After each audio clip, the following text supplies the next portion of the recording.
Greetings everybody in TV land, or should I say internet land. Today I just wanted to share with you my replica of a replica. It's been many months in the making and I think it turned out quite well. There we go. I bought the original guitar for $150, I think. There we go.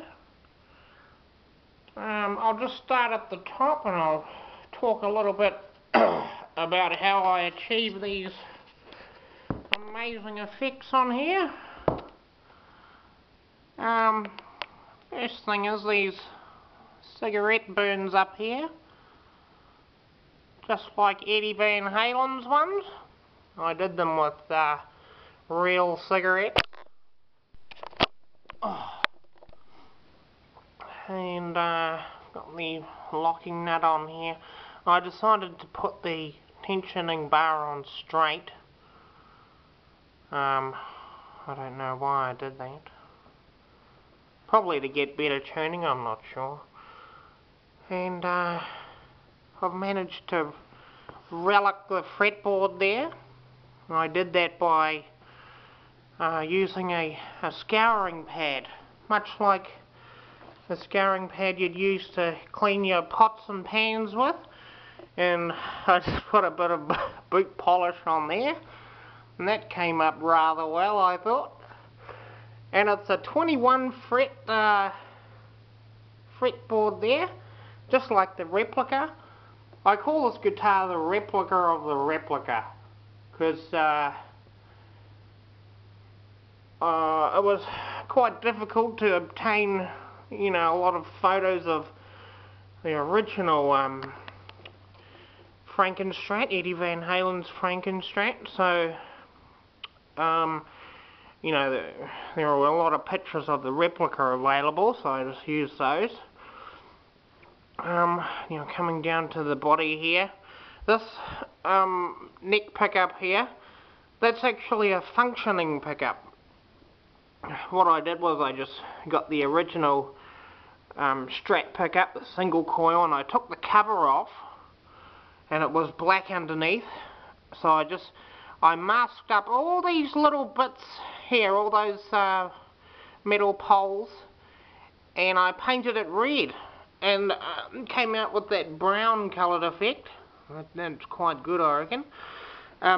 It is a functioning pickup. That's the difference between this one and the replica. So I have got this switch wired up, and yeah, it sounds quite good. The other difference is the distance that is away from the strings there makes it functionable. I've seen on the replica that's actually sitting quite low on the body there, so I think it probably wouldn't be able to pick up much sound. And down to the switch here, and I've reliced that too to make it look old and dirty like Eddie Van Halen's one. And got this bunch of wires here curling around just like his one, or should I say the replica. And I've got a humbucking pickup in here, which I screwed in on an angle. That used to be white, and I just followed the same process with this one, masking up all the little the poles and the screws. That took quite a while. I had to cut out little bits of masking tape and cover those up. But that came out really well. Sprayed it black. That was good. What else? Here, the paint job came out quite nice. That took a while to get all that, just like the replica. I purchased a new Floyd Rose here. That's a really good bridge. That's really good. All these parts, I found them on, if you're down in New Zealand and you want to build one of these guitars, you can find most of these parts like the Floyd Rose and the pickups. Also these pickup selectors here on a website called guitarparts.co.nz. They're really helpful and really fast delivery. A lot of these parts, I got them overnight if you're in the New Zealand area. So they're a really helpful website. The pickguard here is a 3-ply.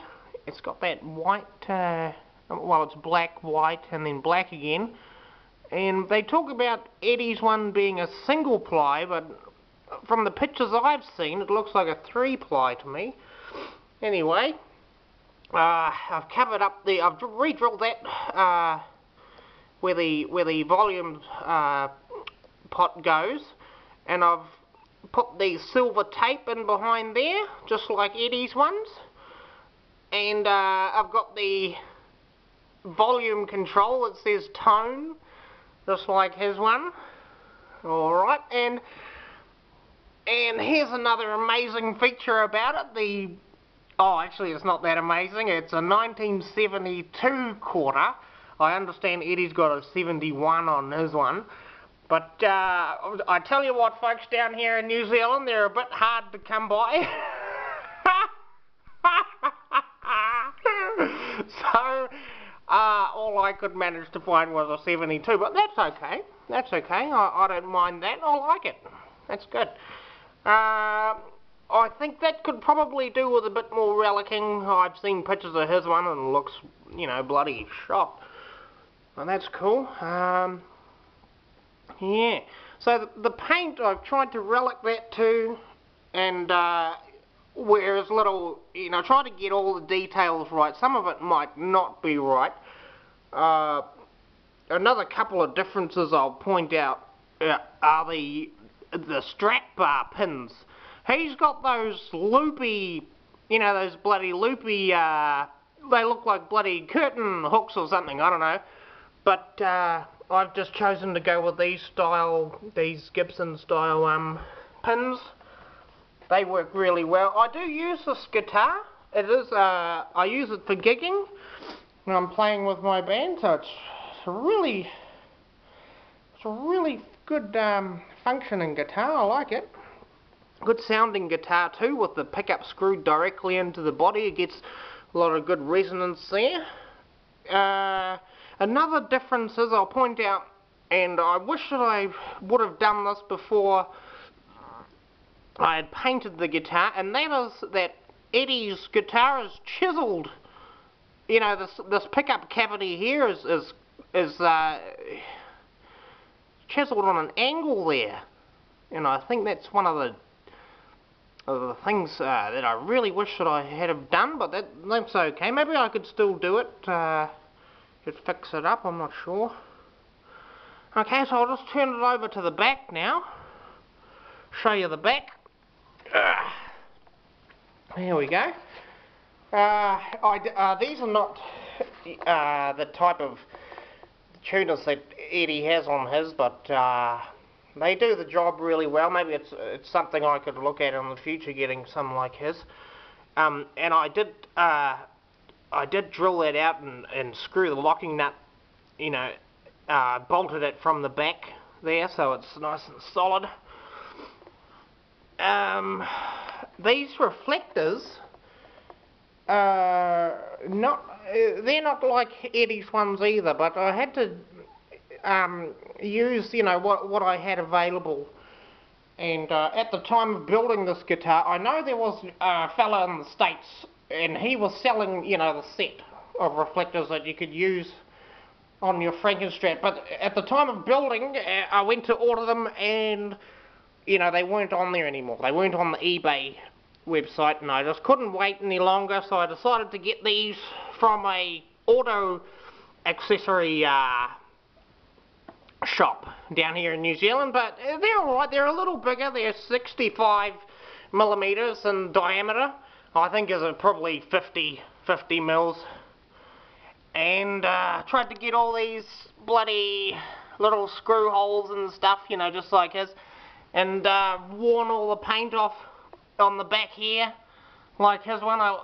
it looks like I've tied it behind my car and dragged it around the street a couple of times. That's what it looks like anyway. Now I'll get to these springs here, just like Eddie's ones. He's got the two horizontal like that, and then he's got one going up on an angle over here, and a piece of that silver tape there. A lot of people think it's white tape, and it might be, but to me, in my way of thinking, is that he would have had some left over, you know, from doing these holes on the pick guard there, and so he would have used it on the back. I don't know, but that's what I did anyway. That came out looking alright. That's quite good. It holds the earth wire down there. Now these were very hard to, you know, we couldn't find any of these bloody, the long oval shaped reflectors. So what I did was I had to find two rectangle shaped reflectors, and I put them together. Yeah, so I had to cut them down and you know, finish them off, and I put them together like that, and they came out quite good actually. I glued them together, and that one there's broken off, as you can see, just like the replica there, and I put some holes in there to make it look like, you know, they were one piece reflectors. They came out pretty good. Now oh, and also this tape here that looks like it's been broken off and then ripped off there. So that's quite effective. That looks pretty good, I reckon. And let's see now. I've got a piece of black tape there, and I've seen pictures of Eddie's guitar, and he used to use this kind of fabric tape to hold his bloody lead up there, get it out of the way. I just love Eddie Van Halen's playing. He's been such a great influence on me and my playing. He's just such an innovator. Yeah, I suppose that's about it, really. Yes. So feel free to comment on it or build your own. I can provide you with any information you might need about sourcing any of the parts or anything like that. Yeah, that's come out quite well. Okay, thank you very much for listening, everybody, and good luck with your Frankenstrat.